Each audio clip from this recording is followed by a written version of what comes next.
Hi everyone, thanks for joining me again. Today I want to look at the transition phase, more specifically looking at the pelvis, and a movement that I don't see often spoken about, that I find has been really helpful with a number of players to clean up some pelvis movement in transition. It is the side bend value in the 3D of the pelvis. So when looking at content on pelvis movement and the transition, you'll see I've found a number of things around the lateral movement of the pelvis, the thrust of the pelvis, or things to help reduce pelvis thrust, the rotation of the pelvis. Sometimes I've come across things like the squat motion, so that would be more up-down movement of the pelvis, but not very much on side bend. So I'm hoping this here is of value to some of you watching. So as far as side bend, just to be really clear on what we're discussing, if I was to put my golf club across my pelvis there, let's call that a 0 value.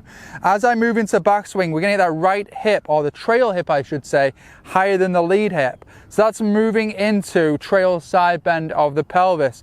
And then if I was to move this way, I'm moving into lead side bend. So through the shot, the left hip is going to be higher than the right.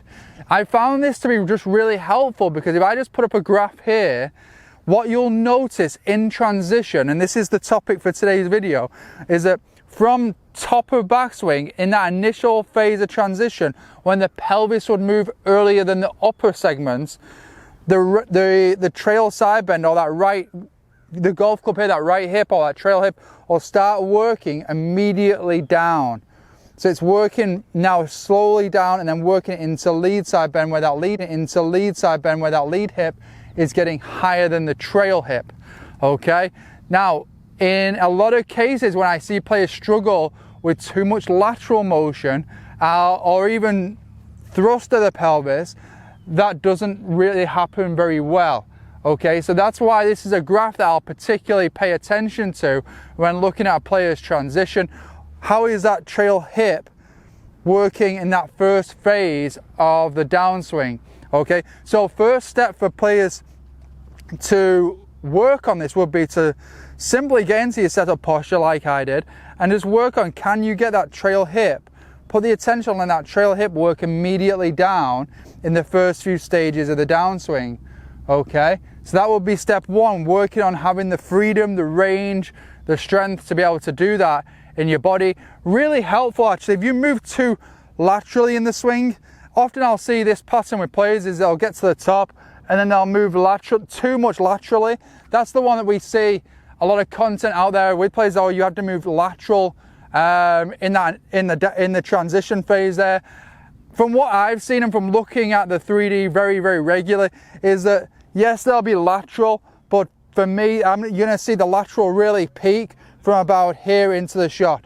So it's in that last phase moving into the shot, you're going to see the lateral really peak. So you don't actually from the top of backswing have to work on shifting too much that way. That might be a feel that would be specifically helpful for some players, but it's not what I see happening with a lot of good players. You don't have to force the lateral, and that's why I like this move here with the side bend, because if I make my way through backswing there and I just focus on getting that right hip working down, I'm already getting a little bit of lateral there in those early phases of downswing. And then as I come into the shot, then when I push off, that's when I'm going to get that nice peak in the lateral movement. And it's also going to help me to extend, clear, all the good stuff that's going to help us to hit the ball consistently. So that's why I found this such a good movement to focus on for a number of players, or to help a number of players with. Okay, so if you wanted to put your attention on simply doing that, also for thrust as well, from here, if I focus on that right hip working down, you can see all of a sudden there, it would be very hard to thrust and get that right hip working down at the same time. So really good one for thrust as well. So when working on transition, I actually always cue players to go to lead arm parallel and then get the pelvis working. When working dynamically in the golf swing, you're actually going to see the downswing. And the downswing for me is caused when the pelvis starts moving back towards the target. You're going to see the pelvis start moving back towards the target when the lead arm is about somewhere around there, lead arm parallel to the ground.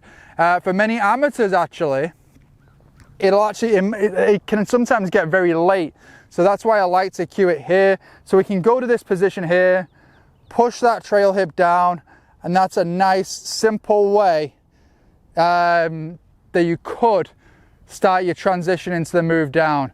Okay, so I'll actually work on it in those phases there. So lead arm to parallel to the ground, working on that motion, and then from there we can take it in and hit a couple of shots.